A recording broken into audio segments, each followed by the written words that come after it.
Bueno, muchísimas gracias por la invitación, en primer lugar. Para mí es un verdadero placer estar aquí en Pamplona con vosotros. En fin, como bien estaba comentando, la verdad es que muchos de vosotros sé que sois propietarios de pequeños establecimientos, pequeños negocios, probablemente de actividades de turismo activo. Y bueno, pues nosotros en Andalucía, a través de Andalucía Lab, nos dirigimos a este tipo o perfil profesional o este pequeño empresario, ¿no? Tratamos de ayudarles en este ámbito de la economía digital. La mayor parte de las cosas que podemos, digamos, que enmarcar en qué es lo que está ocurriendo realmente, ya se han dicho de forma previa, es difícil a estas alturas de la jornada, pues decir algo realmente nuevo. Pero bueno, voy a intentar, antes de explicar cómo trabajamos y cómo tratamos de ayudar a estas pequeñas empresas, voy a intentar enmarcar qué es lo que está ocurriendo desde nuestro punto de vista y, por lo tanto, qué es lo que, bueno, cómo estamos trabajando. No sé si parece que no pasa. Bueno, lo paso con la... No pasa.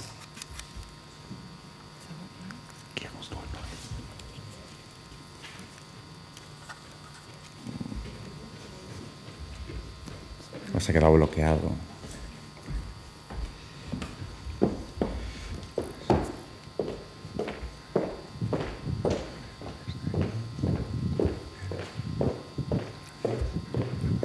Ahora, bueno, vamos a ver, ¿qué es lo que digo que para nosotros qué está pasando, ¿no? Resumiendo rápidamente. Evidentemente nosotros venimos de una región en la que el turismo de sol y playa es predominante, se ha hablado antes, evidentemente no es el único turismo que hay, pero sí es verdad que el fenómeno turístico entendido como un negocio surge del turismo vacacional. Y para nosotros el marco en el que nos movemos es un turismo, digamos que con unos datos muy positivos desde el punto de vista económico, que genera muchísima riqueza, genera mucho empleo, y no solamente el turismo de sol y playa, ¿no?, sino el vinculado con el ocio, que va más allá de lo que es exclusivamente el sol y playa, el turismo cultural urbano, por supuesto, el turismo de interior, rural, etcétera. Es decir, bueno, estamos en un marco de, pero yo creo que en general en toda Europa, no solamente en las distintas regiones españolas, sino en toda Europa, pues en un marco de mucho éxito desde el punto de vista económico. Y muchas veces el éxito lo que nos hace es no darnos cuenta de los cambios que se están produciendo y de que cómo estos cambios están transformando el negocio en el que nosotros estamos inmersos, ¿no? Mientras que, digamos que estamos viviendo y continuamente pues disfrutando de datos muy positivos, el mundo está cambiando de forma absoluta, ¿no? Por una parte, la reconfiguración de la economía mundial, que tiene efectos directos sobre el sector turístico. Los principales mercados emisores para nosotros, y yo diría que prácticamente en todos los segmentos, son cercanos, ¿no? El elemento fundamental de la entrada de turistas, en gran medida, es la distancia, ¿no? Pues la mayor parte de los turistas proceden, como digo, de países europeos. ¿Qué es lo que está ocurriendo en el mundo? Pues que son otras áreas del mundo, sobre todo Asia, las áreas que están creciendo más y, por lo tanto, bueno, pues tenemos que pensar que a medio, largo plazo, estos mercados que no son predominantes para nosotros, pues van a tener mucho que decir en el movimiento turístico mundial y, por lo tanto, los ingresos que generan. De hecho, es un dato que la OMT maneja hace bastante tiempo, que es la cuota de participación de Europa frente a Asia, América y el resto de las zonas del mundo. La cuota de participación en 1980, Europa pues prácticamente absorbía más del 60%, 64% del turismo mundial, y se estima que en 2030 pues, esté alrededor del 41%, ganando peso claramente Asia, ¿no? Sin detenerme, simplemente para tener las ideas más importantes, ¿no? Eso es evidentemente va a tener mucho efecto sobre nosotros como destinos turísticos. Otro elemento, otra idea que también creo que tenemos que tener en cuenta o en mente, ¿no? Nuevos actores para un guión familiar. Yo creo que esto es una idea, además, que ha sobrevolado bastante durante todo el Congreso. ¿Por qué decimos nuevos actores para un guión familiar? Porque el guión familiar es que la distribución comercial turística, sobre todo cuando hablamos de grandes volúmenes, normalmente o tradicionalmente ha estado controlada por pocas manos. Antes hablábamos de tour operación y ahora estamos hablando de agencias de viaje online, OTAs, metabuscadores, etcétera. Pero la idea fundamental es que la distribución, la mayor parte de la distribución comercial ha estado siempre manejada, ¿no? Como digo, por pocos actores. Otra idea que creo que es importante en esto es que la distribución, o este mix que se hace habitualmente entre online y offline, parece que desde hace ya bastante tiempo se mantiene estable en el reparto de la venta de viajes, aproximadamente un 50% offline, un 50% online. O sea, y para nosotros es importante enmarcar esto porque no estamos diciendo que vaya a desaparecer el offline, o por lo menos los datos no demuestran que se vaya más allá. Evidentemente todos sabemos la importancia de Internet, nosotros surgimos por ese motivo, pero tampoco nos tenemos que olvidar de los canales de comercialización clásicos porque los datos no avalan que estén dejando desde hace ya algún tiempo de perder cuota y participación. Bueno, y dentro de las reservas online, pues son las principales, como he dicho, los principales actores, Expedia. Antes ha estado una ponencia sobre con HomeAway, Top Rural, integrado, además lo comentaba José, un tema muy interesante y que es cierto que tienden a integrarse, Priceline, en el que está Booking detrás, y Dreams, etc. Bueno, esto es otra idea creo que importante. Actores, además, que tienen una estructura y una forma de hacer negocio completamente diferente a los actores más clásicos, ¿no? Fijaros, este gráfico es muy ilustrativo, ¿no? Si comparamos el ratio beneficio bruto por empleado y lo comparamos entre un tour operador como TUI y una empresa como Priceline, ¿no? Que es la que está detrás de Booking. Fijaros que un empleado en Priceline genera pues, más de 550 o casi 550.000 euros, mientras que en el caso de TUI 6.571. Fijaros, ¿no? La diferencia de estructura empresarial. Ahí sí se está produciendo pues también una comparativa y un cambio estructural de empresa, no solamente el sector turístico, muchos otros sectores económicos, pero determinantes, ¿no? Volviendo a lo que decíamos de la concentración del poder de la distribución, es que quien gasta, tiene presupuestos, invierte. Quien invierte en publicidad online o en tener visibilidad online, pues los grandes, ¿no? Priceline prácticamente ya 2.000 millones de dólares, Expedia 1.200, TripAdvisor, en fin, los grandes son los que tienen estos macropresupuestos, ¿no? Que, pues que evidentemente hacen difícil que una pequeña casa rural pues, se posicione en según qué lugares, ¿no? Ya esto después tendríamos que ver estrategias específicas, pero estoy intentando dibujar un marco general, ¿eh? El boca a oreja, de esto se ha hablado. El boca a oreja siempre ha existido, también se ha dicho, pero el boca a oreja lo que ocurre es que ahora es mucho más potente de lo que era anteriormente, porque los medios de comunicación, que al final no deja de ser esto, los nuevos medios de comunicación hacen que se expanda mucho más rápidamente todos los comentarios que se hacen y además a una velocidad rapidísima, ¿no? Los comentarios en Booking aparecieron en el 2005, eso fue antes de ayer. Fijaros en qué poco tiempo ha revolucionado el efecto, la influencia que tiene sobre la decisión del turista, ¿no? Un boca a oreja además que digamos que está evolucionando, ¿no? Está evolucionando. Pongo esto a modo de anécdota, pero a mí me resultó muy curioso, ¿no? Pues compramos una de esas cámaras para hacer deporte con mi hijo pequeño, lo montamos en una bicicleta, hicimos un recorrido por una zona de la costa y, y no os podéis imaginar la cantidad de consultas a través del chat interno, en este caso lo subí a Facebook, que me hicieron sobre las características técnicas de la cámara, cómo hacerlo, en fin, muchísimas consultas. Esto es lo que hablamos de la reputación o de la review entre conocidos, ¿no? Peer-to-peer, pero en este caso entre gente que conocemos, no como ahora mismo son la mayor parte de las opiniones que se vierten. Y probablemente esto sea una tendencia pues en crecimiento. Un turista pegado a su móvil, también yo creo que se ha hablado extensamente y queda clarísimo, como botón de muestra, el 85%, estos son datos de Google, ¿no? De finales del 2016, el 85% de nuestra relación con Internet se establece a través del móvil. Cualquiera que tenga instalado analítica en sus webs habrá visto el crecimiento espectacular de la entrada de tráfico a través de dispositivos móviles de cualquier tipo, ¿no?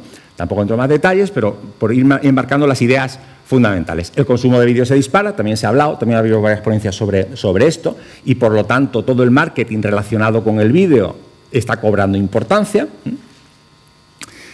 Esto también es otra estadística un poco que va en esta línea, que refuerza esta idea, como los consumidores, los clientes, los turistas, cuando, por ejemplo, se alojan en un establecimiento hotelero, pues pide la clave de la wifi, habitualmente ya se empiezan a conectar a YouTube y empiezan a consumir el contenido de ocio que a ellos les interesa, por eso es tan importante la conexión Wi-Fi. Nos preguntamos muchas veces para qué la televisión, es decir, en qué grado se está perdiendo peso la televisión, el servicio de televisión que ofrece el propio hotel. En fin, está sucediendo algo parecido a lo que ocurre en nuestro comportamiento de consumo en otros ámbitos, no solamente en el sector turístico, ¿no? Tiene una influencia clara.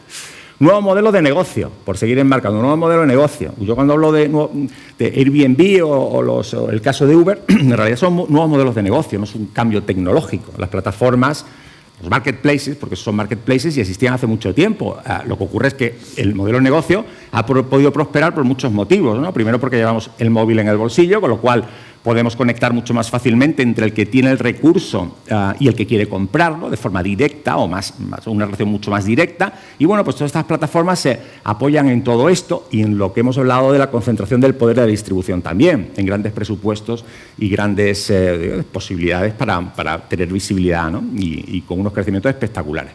Pero bueno, pues esto evidentemente afecta al sector y a todos los que se desarrollan su actividad en él, ¿no?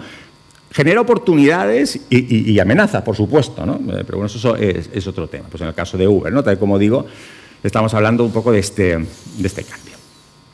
Una huella demasiado clara para desperdiciarla. Otro de los temas que también se ha mencionado recurrentemente, que es el tema de los datos. Pues evidentemente estamos generando una serie de datos de forma constante en nuestro comportamiento.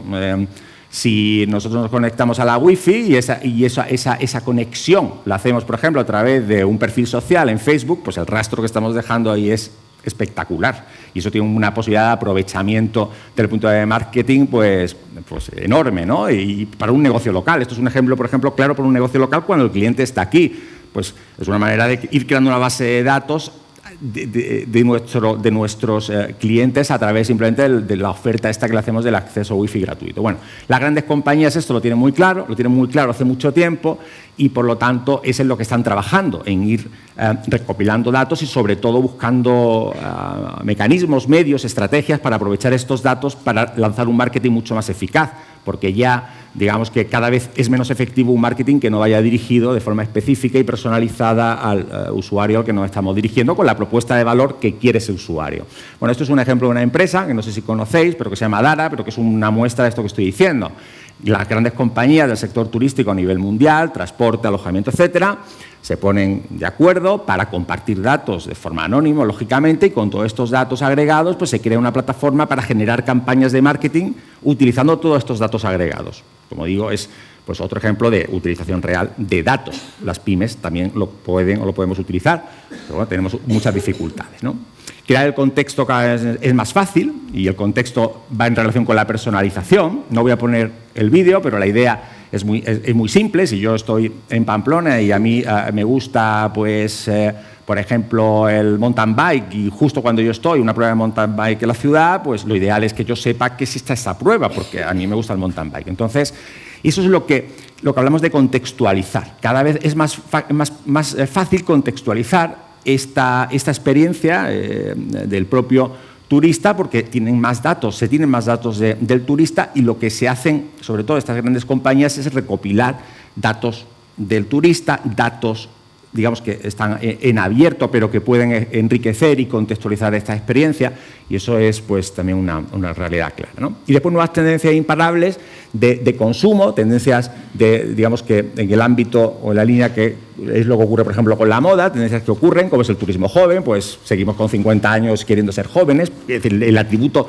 se mantiene, se potencia, es muy atractivo aunque tengamos pues eso de 50, 55, experiencias culturales inmersivas, pues hoy queremos ver la ciudad de otra manera, turismo de aventura, más lo que se llama soft o hard, de distintos tipos, pero son tendencias que el de salud o de bienestar, ¿no? Etcétera. Bueno, y esto es un poco, he dibujado, no sé en cuánto tiempo, pero creo que muy rápido, ¿vale? Porque casi todo lo que he estado comentando se ha mencionado ya de una manera u otra lo que está ocurriendo. Y un poco lo que decía ante Klaus, que ¿qué ocurre? Claro que nosotros estamos en una situación de estrés absoluta y ahora, ahora estamos hablando encima de que tenemos que ser analista de datos. Claro, es sumamente complicado porque es que no tenemos tiempo, ¿no? Y eso es una realidad, ¿no? Y nosotros lo hemos vivido desde el principio. ¿Nosotros qué hacemos? ¿Vale? En Andalucía, ¿qué tratamos de hacer? Bueno, nosotros somos un departamento, nosotros a día de hoy somos el departamento de la empresa promocional de Andalucía, de Turismo de Andalucía, y nuestra función es ayudar a la digitalización, de forma global podríamos decirlo, es la digitalización del sector turístico, ¿vale? Nosotros lo que tratamos es de crear un destino, en este caso Andalucía, un destino en el que lo interior es muy importante, pero como sabéis muy diverso, pues crear un destino un poco más competitivo, haciendo más competitivas las empresas que lo componen desde el punto de vista de adquisición de competencias digitales y tecnológicas. Y cuando hablamos de competencias digitales y tecnológicas, no hablamos de conocimiento tecnológico, sino también de adquisición de cultura de la economía digital o de cultura digital, ¿eh? Y por otra parte, no solamente al sector ya establecido, sino tratamos de ayudar a las pequeñas empresas, profesionales, emprendedores, que empiezan a desarrollar servicios o que están intentando desarrollar servicios turísticos innovadores. ¿Por qué? Porque hemos visto en la experiencia que son estas personas que realmente, profesionales, incluso de otros campos, que inician una actividad en el sector turístico, muchas veces las más permeables a todo el tema de la digitalización y la puesta en marcha de nuevos modelos de negocio, ¿no? Entonces, como objetivos específicos, pues como digamos que el primero más importante sería proporcionar conocimientos sobre marketing online a profesionales del sector turístico. ¿Nuestra idea cuál es? Pues nuestra idea es que si un profesional, alguien que trabaja en un pequeño establecimiento, antes habla un proveedor web, tiene que reunirse con un proveedor web que pueda establecerse esa comunicación entre el proveedor web y el propietario del establecimiento, porque muchas veces ese entendimiento no se produce porque se están hablando dos lenguajes absolutamente diferentes. Entonces, lo que tratamos de acercar, de dotar de ese criterio, de ese conocimiento mínimo básico al empresario para que bien pueda entenderse con este proveedor o en algunos casos pues, que pueda desarrollar él mismo la actividad. Pero básicamente es esto, ¿no? Estamos hablando de talleres o de jornadas muy específicas, muy concretas, muy buscando ese retorno, ¿no?, por parte del empresario que salga de allí pues, con un elemento y un conocimiento concreto, claro, que le sirva para implementar en su negocio de forma inmediata, ¿no? Y aquí pues tenemos jornadas, talleres formativos, etcétera, ¿no? Todo esto es visible en la web. Si algunos queréis un poco las temáticas que hay, pues la podéis ver, ¿no? Consultorías, que en realidad para nosotros consultoría es formación personalizada, pues tú vienes preocupado por el tema del posicionamiento web a un taller, tienes un poco las ideas y los criterios generales de qué es esto del posicionamiento web y después tienes dudas particulares sobre tu negocio, ¿no? Y repito, no es para que tú te hagas el posicionamiento, es para que seas realista, en principio, en qué te puedo ofrecer de forma real el posicionamiento web, por ejemplo. Pues puedes venir una formación personalizada, ¿no? Y eso sería la parte más de transferencia de conocimiento. Y también creamos mucho contenido vinculado con todo lo que es Internet, la economía digital, la estrategia digital, la tecnología, etc. Como segundo objetivo, pues intentar acercar soluciones o servicios, sobre todo soluciones o servicios, al pequeño empresario que están diseñadas para ayudarles a estos pequeños empresarios. Y un poco un caso de el servicio que para nosotros lleva bastante tiempo funcionando y que funciona bastante bien, ¿no?, que es el caso de Gato. Gato es un servicio de consultoría, ¿no? Aquí, además, esto en el sector rural va a ser cada vez más importante. Claro, que nos encontrábamos en el sector hotelero, muchos pequeños hoteles familiares que tienen mucha dificultad de estar presentes en distintas plataformas de comercialización. ¿Por qué? Por el simple motivo de que bien no tienen el acceso tecnológico, algunos no tienen ni siquiera los contratos firmados, no tienen la tecnología, el channel manager en este caso, para el acceso, no tienen a lo mejor el conocimiento ni siquiera de cómo crear un mapa de precios o cómo desarrollar una política de precios. Entonces, ¿qué es lo que hace este programa? Pues lo que hace es dar un servicio de consultoría para ayudar a este pequeño empresario de forma personalizada y un poco permanente a poder tener estos contratos, tener este conocimiento necesario de mapeo de precios, utilización de la herramienta, etcétera, y el acceso a la herramienta para que puedan subirlo. En el caso del sector hotelero y sobre todo de las pequeñas explotaciones familiares, pues esto ha funcionado muy bien, ¿no? El tercero, construir puentes entre proveedores tecnológicos y profesionales del sector turístico. Hay multitud de soluciones que están a nuestro alcance y que desconocemos, o que por lo menos no conocemos todas las que hay y las ventajas y las inconvenientes de las distintas que hay.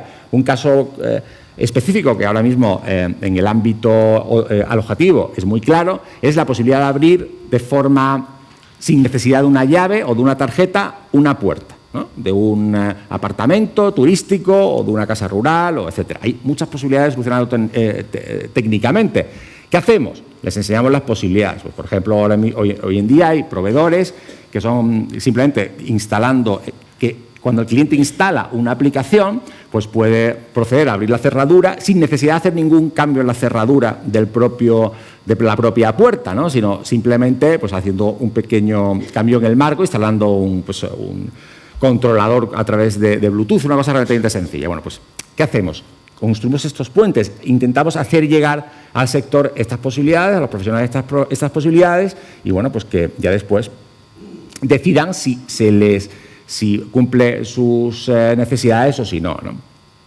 Y eso es ejemplo del Demo Lab, ¿no? De cómo, bueno, pues cómo se hacen las demostraciones, hay un espacio físico, pero sobre todo es, como os digo, en realidad es un asesoramiento, una transferencia de conocimiento en el campo tecnológico. Y por último, lo que os comentaba de apoyo a emprendedores y profesionales independientes del sector turístico. Muchos de los casos que he puesto antes en turismo de experiencias o inmersivo, por ejemplo, Walla Málaga, por poner un caso, pues son emprendedores profesionales que han venido a nosotros con una idea y bueno, pues se les ha asesorado, mentorizado o acompañado y bueno, pues muchos de ellos tienen hoy en día negocios puestos en marcha que bueno, pues que la verdad que les está funcionando bien y fundamentalmente pues es este apoyo, ¿no? Apoyo, bueno, pues que al final pues se resume en estas cifras, ¿no? Pues nosotros más o menos durante el año pasado hicimos unas 550 acciones, pero bueno, en tema formativo, pues 123 talleres, 14 jornadas monográficas, 12 demostraciones tecnológicas y más o menos pues llegamos a alrededor de 6.800 profesionales, ¿no? Y, bueno, fundamentalmente, como decíamos al principio, para nosotros es intentar acompañar a este pequeño empresario sabiendo las dificultades que hemos dicho antes de tiempo, sobre todo, y muchas veces de conocimiento, intentando servir de alianza pues, entre el sector privado tecnológico y de proveedores y también el pequeño empresario. Así que nada, muchísimas gracias y espero que os resulte interesante la información. Gracias.